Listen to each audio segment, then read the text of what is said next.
next timeline, so I figured out, like, okay, this is really the most southernmost point, and he picked up the southernmost rock that he could find. Yeah. On it. So my dad took the southernmost tip of Africa with him back home. On that particular day. Which, no, but I like that. I really like that. How many else have the tip of Africa in them? I know, right? All right, so let's see. Good thing we don't do funny fadings on these things. That's exactly what we do. Oh, we do? Oh, crap! How do you keep forgetting this? It's Patreons and stories. Anything that doesn't stop. I thought it was just Patreons. If there's no script, then what else are we going to do? I thought it was music. I don't know. I never listened to these. Oh my god! Anyway, you're the reason our ratings are so low on these other episodes. Hello, everyone, and welcome to the Joy of Trek. We never did.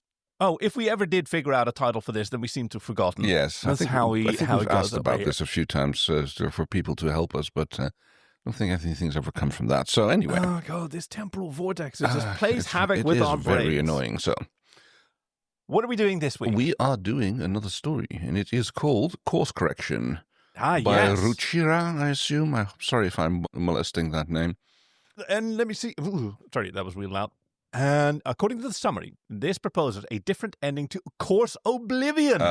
Voyager Season 5, Episode 18, if the Silver Blood Voyager had been able to launch their probe prior to disintegrating, because that, of course, was the heartbreaking moment when they've scrabbled together all the... I mean, in all fairness, wouldn't the probe have just disintegrated as well? No, but that's it. Like, they had gathered stuff. Like they had a whole bay full of stuff that they'd gathered since they'd left. Like everything older than this is deteriorating. Yes, that was it. Yeah. And so they built their probe out of the new stuff. But yeah, that was a precious resource. Let's see. General audiences, Phantom Star Trek Voyager, of course. Oh, Tom Paris Milano Torres. Published 2020 in October. Yeah, this was a coronavirus or a COVID pandemic effort. And let me see, any other notes? No, I guess we can just get going. We've done a lot of Voyager fanfic recently, I think. I wonder if that's indicative of the volume that exists of it, or if that just happens to be our bias. Oh, no, you might be right, because like Voyager and Farscape were kind of contemporary. Right. And there's that was a good era for fanfic. That was the early days of the common internet. Yeah, exactly. Before everybody, like the wide before rollout. Before smartphones, when people were still bored and had to do things like write stories. Damn, I never thought about it like that. Like it's right between basically like internet becoming ubiquitous and it's not being in your pocket yet. Yeah. So people had stuff to do. Yeah, like Babylon 5 is the exception to that because J. Michael Straczynski, showrunner and creator of Babylon 5, was a very online person. But he didn't want to be anywhere where there was fan fiction. Right. So all the fan spaces had no fanfic in order to be welcoming to JMS. Oh, fair enough, yeah. And so there's not really a huge amount of fanfic for Babylon 5. I can't remember the name of the writer, but there's one particular fantasy writer which is debit to that it's not her fault, but that writers do not want to interact with fanfic about their work. Oh, wasn't I can't remember the name, but it's very prolific fantasy writer. Was it Ursula? Was it Ursula Le Guin? No. It was a different name. C.J. Cherry. Nope. Okay. It's like I don't actually think it was. No, what's her name? Was it the one who wrote Darkover series? I believe she wrote. Oh, okay. And basically, what happened was that there was quite a elaborate. I think it was a fanfic or maybe even a novel that was written by a fan, which took place in part of that world. And later on, that fan sued because apparently she hinted that this writer had taken inspiration from it and won. And since then, it's like, all writers are like, I don't read fanfic because I don't want to want to run into this problem that I'm suddenly barred from writing in parts of my own IP. CYA, cover your ass. Yep. Unfortunately. The lack of the name is now really frustrating, but we can't call on the chief because that's not how this works. I can Google it, but... Oh, that's quitter talk. Oh, dear. What's the one who wrote Dragon Riders of Pern? That was Mercedes Lucky? Could that be her? I don't know a lot of fantasy writers in general. Dragon Riders, is that Lucky? No, that's not Lucky. I mean, it wouldn't be Lynn Flewelling. No. Lucky did the A very fun series that I like about elves in the modern day world. Name all the female fantasy authors you can. Da, da, da, da. This is a fun game. Not for me. I'm terrible with names. Oh, that's true. Okay. Know. So we're going to do Course Correction by Ruchira. I'm intrigued by this title, right? That it's that is sort of a fix to the Marion Zimmer Bradley. That's the one. Oh, yes. Wait, I know that name from more. No, you're right. That's the it. Dark. That's it. She has written more than that, but that's the Darkover series. Yeah, there was something with. I heard that name, and I think something with Terminator, something related to Terminator, but it might also be that it was a similar case of a lawsuit by another writer. Very well possible to the Marion Zimmer Bradley case. All right, so yes, we are story. Sorry. Yes, that's right. Yes. I know. Course correction by Ruchira. We can't fade in twice. Where's the ship? Captain Catherine Janeway stared at the view screen at the cloud of metallic material in front of her. No sign of it, Ensign Harry Kim replied. Wait, there's something there. Some sort of probe? Can we beam it aboard? She turned to watch Harry work the controls, his head down, a look of concentration on his face. Got it, Captain, he said a minute later. It's in a containment field in Cargo Bay 1. Oh, convenient. Well, she said, let's see what we got. Harry, you and Seven go take a look. Report back as soon as you know what we're looking at. She turned to Commander Chakotay, a confused and concerned look on her face. If this probe is something that can, she gestured to the screen, vaporize a ship, do we really want it on our ship? Oh, wow, yeah. Yeah. They think the probe did that to the Silver Blood Voyager. Harry and Seven will be careful, he promised her. I, for one, am curious about what we're going to find. We analyzed the data from the probe, Captain Janeway said to her assembled senior staff, nodding to the pads in front of them. The ship that was destroyed was the Silver Blood copy of Voyager. From the Demon-class planet? Ensign Tom Paris asked. Janeway raised her eyebrows at the interruption and nodded. Ensign? Oh, yes, that's right, that's demoted right. Again. Yes, that's right. He was demoted, and then when the episode, Course Oblivion showed up, he still had his lieutenant pip. Oh, right. So that for was the eagle-eyed viewers. Yes. Before they were destroyed, they downloaded all their ship's logs onto the probe. It's going to take some time to go through it all. I thought we should get started. Even though they all knew they wouldn't even scratch the surface of the logs anytime soon, none of them could resist the temptation to sneak a peek at what they would find there. Paris immediately went to the navigational logs. Nav logs were the most boring documents out there 97% of the time. But the remaining 3% usually made for some good reading. I read a particularly erotic chapter in the navigational logs. He heard a cough next to him and looked up to see Ensign Harry Kim smirking on his direction. What? He asked. He glanced around to see Chakotay barely fighting laughter, Tuvok raising an eyebrow as he read, and the captain hiding a smile behind her hand. What? He asked again. Harry glanced over at Paris's pad and said, maybe you should check the general ship's logs instead of the navigational logs. Tom frowned over at him, then did as he suggested. And then his eyes widened in surprise before a smirk of his own crossed his face. He glanced across the table at B'Elanna, who was studying her pad intently, clearly reading the engineering logs based on her lack of reaction to the news he just read. Their copies had gotten married? Janeway was tempted to dismissing the meeting before her chief engineer noticed the fact that everyone was watching her out of the corner of their eyes. It had been almost a year and a half since she had to scold Tom and B'Elanna for the way they conducted their relationship. To be fair, the whole crew was under the influence of some alien experiment, and the captain knew that she had embarrassed B'Elanna with that conversation, and B'Elanna hated being embarrassed, hated it when the crew knew her personal business. Ironically, that was probably why the crew loved to gossip about Tom and B'Elanna's relationship so much. The captain hadn't heard much in the ship's gossip about Tom and B'Elanna lately, which may or may not have meant much. They seemed comfortable at the moment, but they had a tendency to become mercurial without any warning. Okay, but that's what mercurial means. Yes. Mercurial means changeable to begin with. You don't suddenly become changeable. If you do, then you were already changeable the whole time, and just the stability was a cunning ruse. Before the captain could act, Taurus seemed to realize that everyone was looking at her. What? She asked, echoing Tom without seeming to realize it. Go back a couple of weeks before the end, Tom said with a grin. She frowned at him and then thumbed at her pad to do just that. And looked up at him and rolled her eyes a minute later. But she was smiling, so that was a good sign. Do we have a celebration to plan? Janeway couldn't help herself. I wouldn't reserve the mess hall just yet, B'Elanna said dryly, but she was still smiling. Maybe Harry could keep him practicing his clarinet, just in case, Tom said with a wide grin. B'Elanna glowered at him. Don't encourage them, she admonished. He raised his hands in mock surrender. I think that's good enough for this morning, Captain Janeway interjected before things got out of hand. We'll reconvene later to see if there's anything in these logs we can use. Dismissed. I love your Janeway, because for Americans, sometimes you reach for old-timey prospector, which is your basically, or, you know, just yeehaw cowboy, but you give her sort of a lordly, ladylike manner, like a Regency cowboy. I mean, that kind of fits her. Yeah, exactly. Tom and B'Elanna were professional while on duty these days, but Janeway still noticed the little things, as she noticed now as they filed out of the conference room. The faintest brush of fingers, a glance down and to the side, a glance up and to the side, the quirking of lips. And then Tom took his seat at the helm and B'Elanna headed for the turbolift. It was a few minutes after 1700 when Tom Paris entered engineering. An hour into beta shift, he was sure it was his imagination, but he always thought it was calmer and quieter in engineering during beta shift. Same number of people, same tasks, just, for unknown reasons, quieter. Well, maybe not unknown reasons.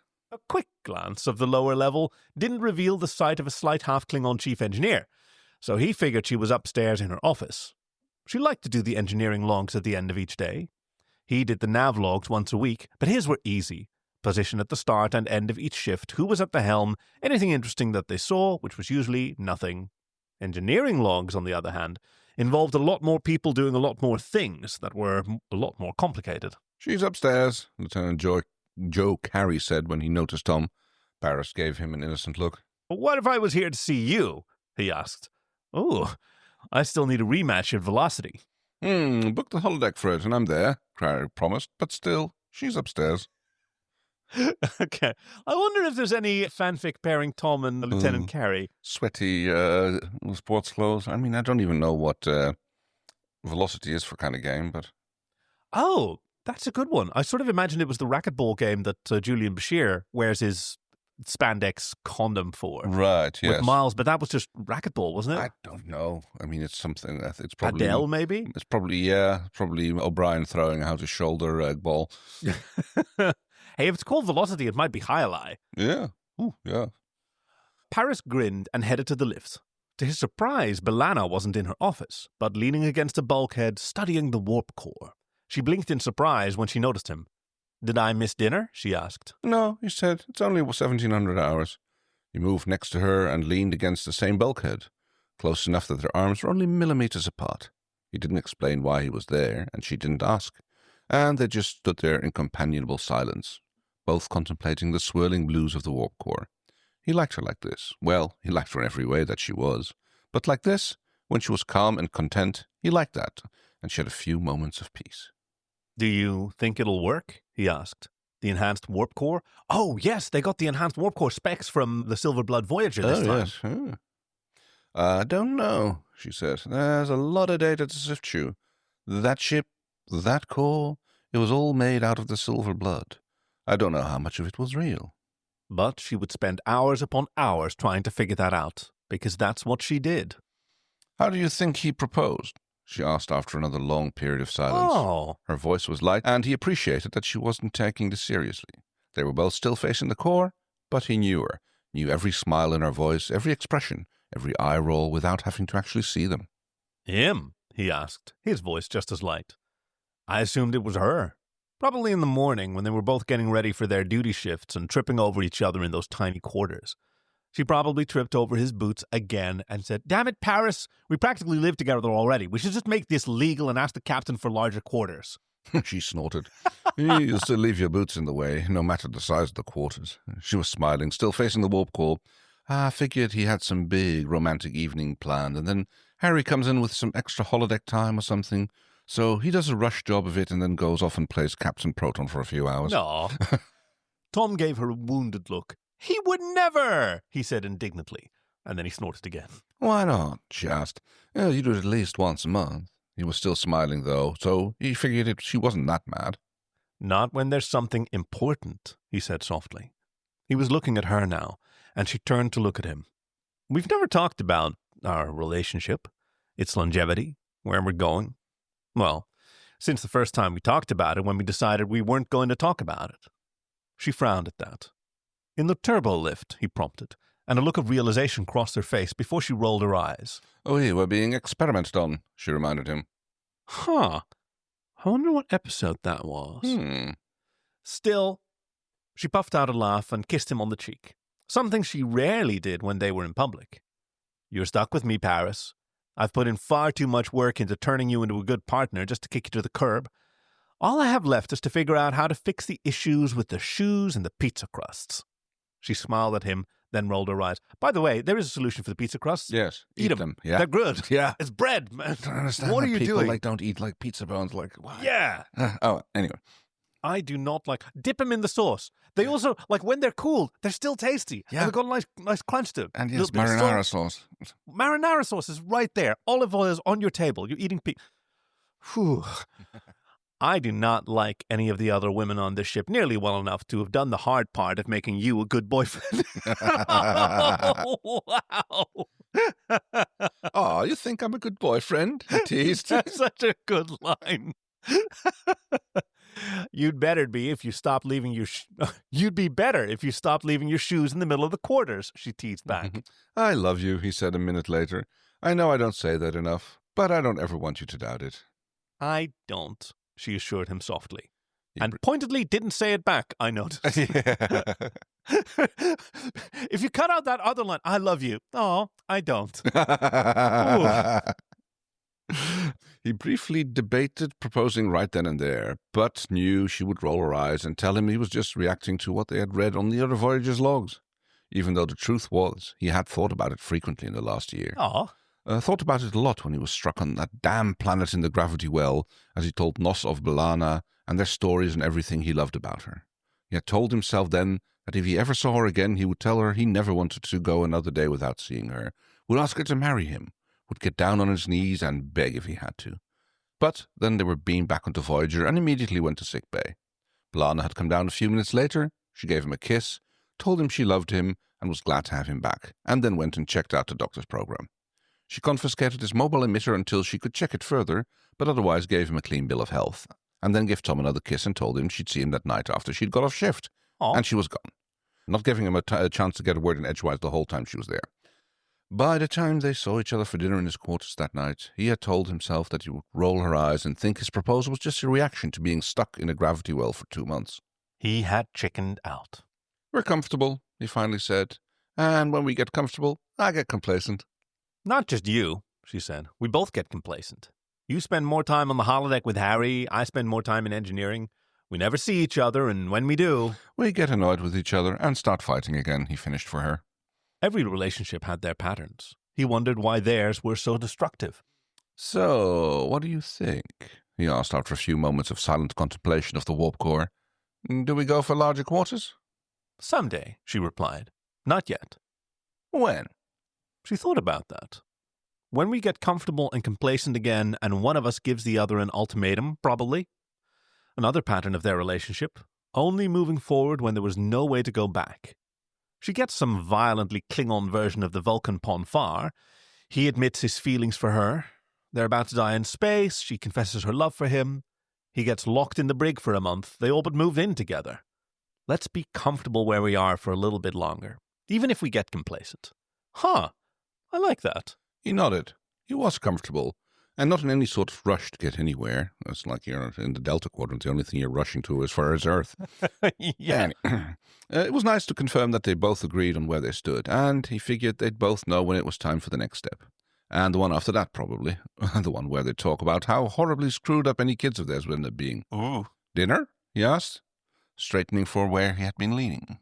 Harry's out of rations, she reminded him, also moving toward the lifts to take them down to the main floor of engineering. We told him that we'd join him in the mess hall. He's lucky to have such good friends. I know, right? Her fingers grazed his as they walked out of engineering. A brush so light he wouldn't have believed it was real if he hadn't known every touch of her skin. He glanced down and smiled at her, just as she glanced up at him. They hadn't made any sort of legal commitment yet.